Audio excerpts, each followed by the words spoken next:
I'm Teresa Carraggio, and this is Third Paradigm. My title today is Woke Feminism, and I think that's going to make this video very popular until people actually click on it. I think the woke part will attract those who want to dump on liberals. Feminism will attract those who want to dump on women, especially feminists. My subtitle is, Our Love is Being Used Against Us. Don't blame the love. Recently, Margaret Anna Alice used the term weaponized compassion. So that's what's happening. We are being turned against each other, and the concept of caring for others more than yourself, which is what mothers do with children, and not just their own. That has been turned into something that suckers us in ways that have been destructive. But if someone is saying, oh, well, that's the problem, we just shouldn't care, then they are the problem. They are part of that divide. So the women that I will be talking about are ones who I think are strong and smart and full of integrity. And they're being fooled. Let's look at how. Last weekend, I was invited to a women's conference. And the flyer said, this is very inclusive. It is welcoming of women who identify as men, men who identify as women, and of course it phrased that in a way that was more politically gender correct, and that this would be something that celebrated the entire variety of races and colors and genders. By the time I got there, they were doing an exercise where we wandered around, found a person that we wanted to talk to, and said, what is it that makes you feel safe? I ended up with the friend who had invited me, and she and I said, well, we're pretty lucky, but we don't generally not feel safe. They also emphasized that they had people who had trained as trigger counselors, to use my phrase, that they were people that you could go to if at any time you felt unsafe or triggered, and they would help to talk you through it. Then it broke out into subgroups. I chose the one that was on leadership and went to that which had 3 Latina speakers and then one moderator who was lesbian presenting, if that's the right phrase. It was a small group, and there was one woman who came in late, and she came in and said immediately, I felt so much safer seeing that there was a Latinx woman here. And I think that she meant the one who was more brown, since there were actually 3 of them who were part of the presenting group. And she went on to talk about how it's just not easy for her because she is queer and brown and person of color and a few other things.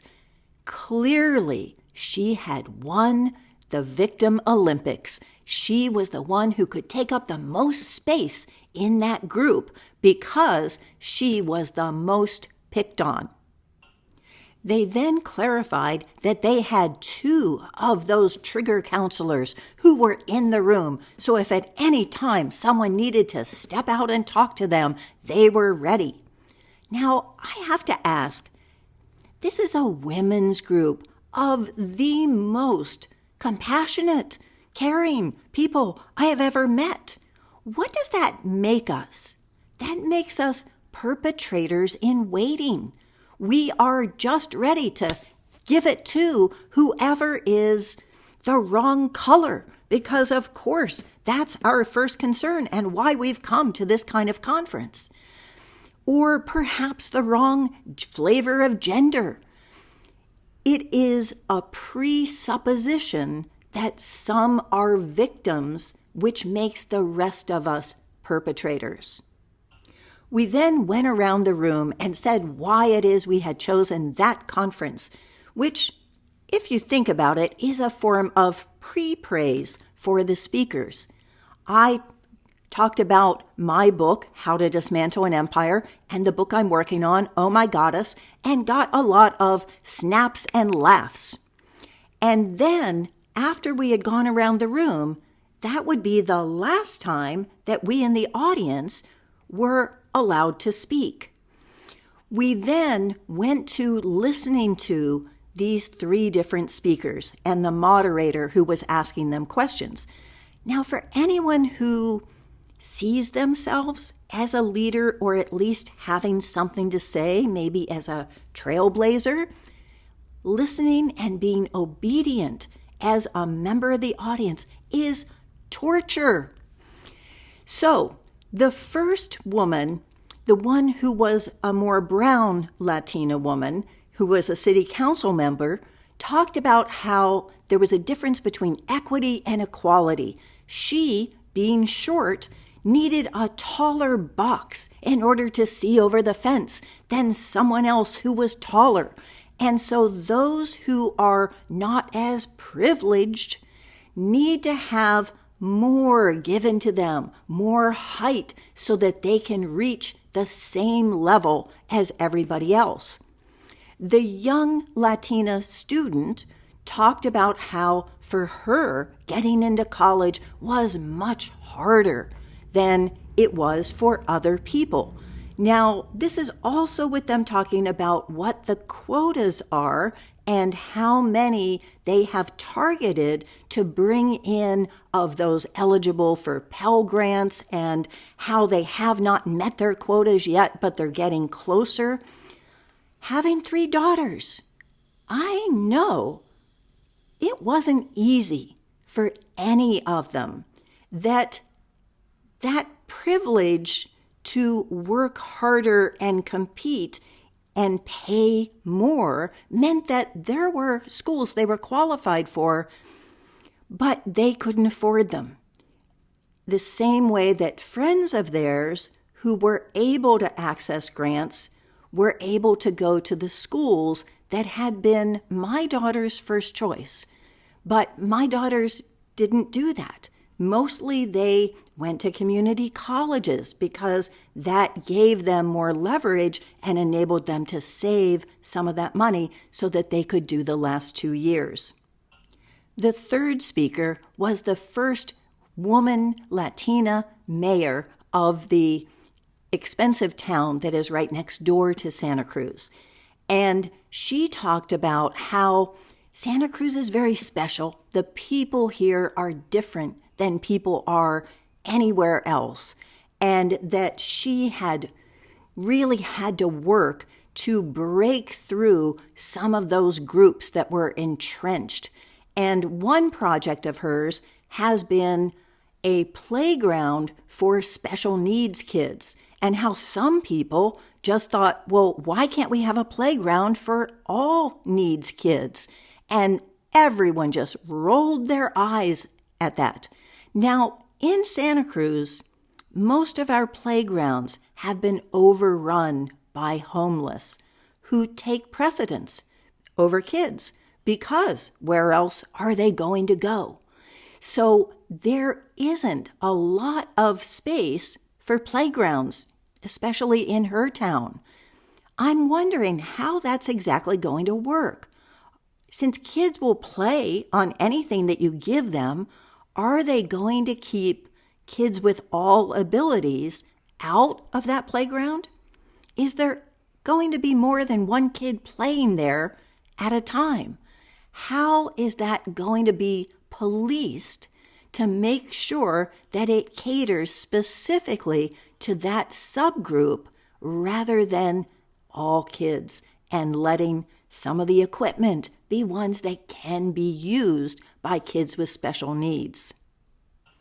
There was no time allotted for audience participation, but of course, the one who had claimed the title at the top of the victim hierarchy said, "May I ask a question?" And the group immediately deferred to her. She said, "Do you ever get tired of having to be so strong?" And then when the group was supposed to all fill out some paper, since that's how we're going to spend our time, I said, can I add a couple things? And begrudgingly, the moderator said, well, are you finished with your form? And I said, well, no, but I just would like to respond to a couple things that were said. And she said, well, this is your time. Go ahead. So I refrained from doing anything that would herd everyone to those trigger counselors. But here is my takeaway.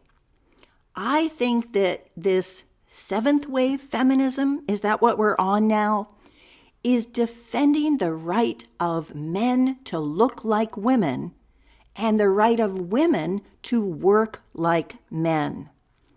That is not the original feminism. That wasn't the purpose of feminism. What I talk about is first wave feminism from back before patriarchy even existed 5,000 years ago. At that time, it was the right of mothers to raise their own children, and therefore they protected their own sexuality and controlled their own bodies. Any time that women control their own bodies, women are going to be in charge, because the men who don't make an effort to please women are not going to have sex, and they're not going to procreate. But the way in which we have been turned into sex slaves who also clean and cook and cater to men and now earn a living is because the children have been held hostage. We do not have a way to be able to raise our own children in security within our matrilineal kinship groups or other women with whom we feel kinship.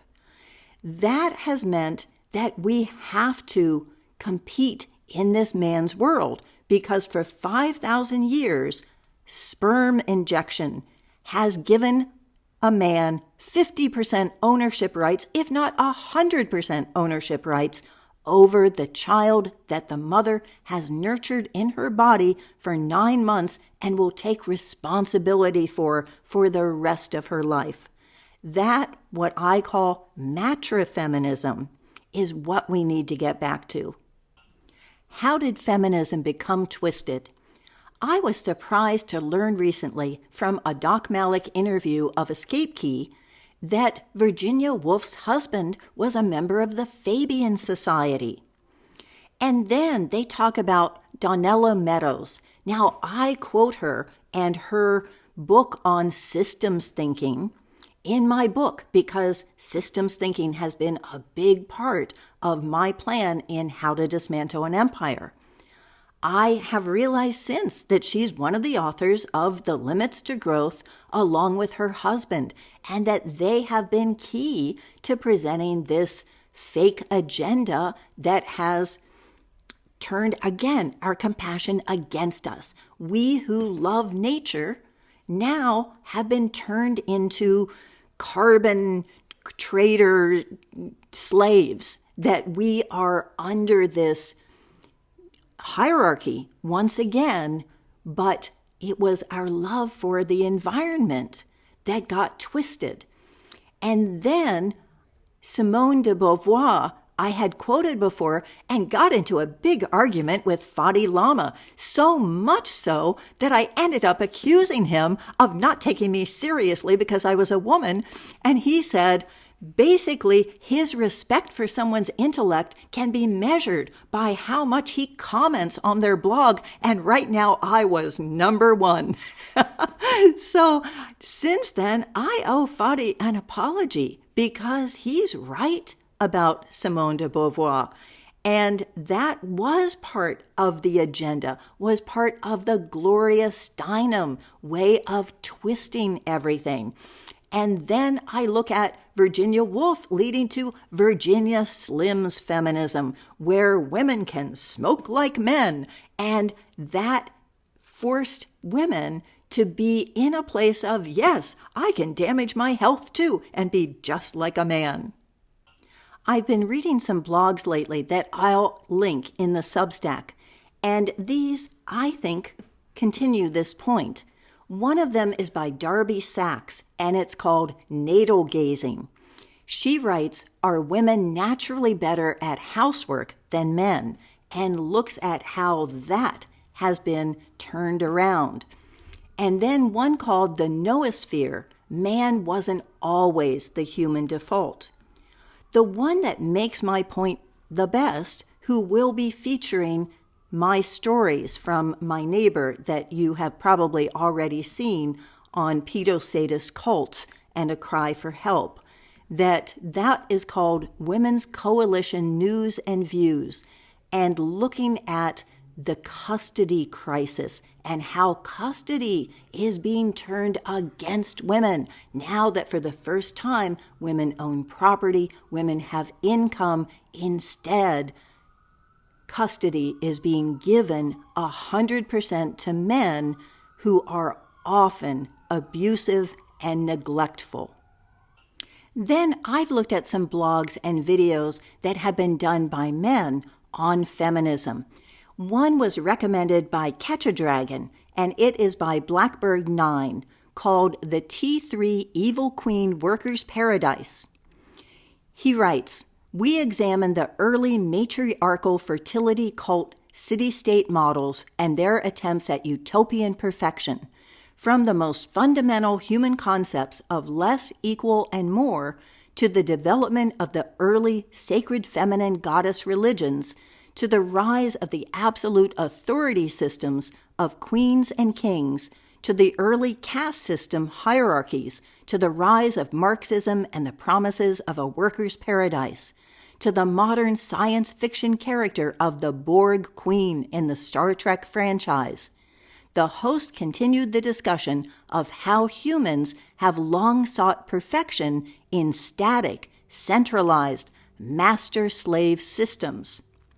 So I call this section Projecting Patriarchy, because I listened to it a while ago, but it talked about how, yes, these priestesses, they wanted to bring blood from whipping the backs of the young boys, and what man would ever have wanted that for his children? That is a complete reversal, because that kind of sacrifice is what started when God became a man. When God was a woman, sex was sacred and violence was condemned. When God became a man, violence was sacred and sex became condemned. So this is what I wrote back to Catch a Dragon. Blackbird9 is very eloquent, but it's hard to tell what he's getting from research and what are his own conjectures. The word matriarchal mixes two opposing concepts: mothers having power over themselves and their children versus rule over others by exclusively male archons. He projects the male view of rule over others onto a matrifocal society by comparing it to a beehive. Unlike the queen bee, no matter how many drones a high priestess mates with, she only has one child. All the rest of the population happens through ordinary men and women. The only account of human sacrifice in these cultures, from my research, was the willing and voluntary role of the consort for a year to the high priestess, who either was strangled by the other priestesses ritually and mourned, or castrated himself with the sacred knife and became a eunuch.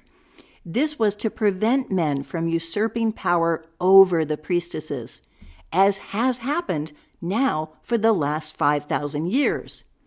But fire sacrifice was always the MO of the hexing cult of Set, and how they bent God's will to their own. Interesting broadcast, and I recommend listening to it to understand what the mentality is of seeing women who control their own bodies as being matriarchs and trying to have power over others. I'll end with Kevin Barrett. On his Substack, he posted 5 Follies of Feminism, where he debates Sterling Harwood described as a liberal who wrote that book. Paulo Kirk commented, "God damn, two fucking white males yammering about their testosterone and feminism? Christ, you are plagued by faux academia, faux critical thinking, by the Madison Avenue Edward Bernays Jewish cutout of those ideals of female, the whore, and then the civilized patriarchy, a contradiction in terms." I wrote, I agree with the white male commenter who says, two fucking white males yammering about feminism. Glad you found someone qualified by having a penis to come on your show and talk about feminism, Kevin. Kevin replied, "That's silly, Teresa. It's like saying women aren't qualified to discuss the manosphere. There's only one organ that qualifies people to talk about whatever they want, the brain." I replied, "Silly is an interesting term to use, Kevin. Have you ever told Laurent Guillenot that his views were silly? Is that a criticism you've leveled at any man? Looking at the etymology of how the term has evolved, it means pitiable, weak, feeble in mind, lacking in reason, foolish. I don't think there's a woman reading who wouldn't recognize this, like hysterical, as a way of dismissing the views of women as emotional, not serious, lacking in intelligence. Feminism originated by and for women, before it was twisted into women using their labor to serve the oligarchs and raising their children as a hobby. That wasn't a flaw of feminism. It was the usurping of it by men. Both you and Sterling look at feminism within the context of patriarchy, assuming that's how things have always been. But my research for my book, Oh My Goddess, has been looking at the origins of patriarchy and what came before. Women are certainly designed to prioritize the well-being of children. I agree with you there. For people to have power over themselves, women need the option of raising their children within a community of women, mostly their kin. They then have the ability to choose their sexual partners, rather than their children being held hostage to being chosen by a man. When women are in control of their own bodies, of course they control society, because men who might harm children don't have sex with women, don't make babies, and don't replicate their DNA. Patriarchy is a rape culture. Men who weren't chosen by women, Stone Age incel packs, were organized by the Aryans, a word originally spelled H-E-I-R, as in hierarchy, and hieroglyphs. They were given the right to rape the mothers and take the prepubescent girls to be their exclusive sex slaves, as chronicled in the Torah, which the Aryans wrote. As you say, they became rulers over their own households in exchange for obedience to the Aryan oligarchs in violence, destruction, and deception. The concept of father didn't exist until around 3000 before Common Era, when men claimed children as their owned. If you read feminist blogs like Women's Coalition News and Views, you'd see that fathers are the primary perpetrators that mothers and children need protection from. Testosterone is how we ended up with sex being seen as a man's right, resulting in a society that serves the ejaculations of men with children as an inconvenient byproduct. Testosterone and the sexual aggression it triggers is certainly a topic for men, since it's been the means of forcing us all to serve the oligarchs. Do you have a solution for that, Kevin, since that, and not feminism, is the fatal flaw that's turned us all into slaves? How can we get back to women owning themselves by being able to raise children securely without being sold or selling themselves in obedience to a man? And for more, here is one called Myth of the Terrible Mother on Michael Tazarian, and this one is Zoomer Girl Derangement, and I recommend going to my YouTube channel and looking at the playlist on sex and relationships. Thank you for watching.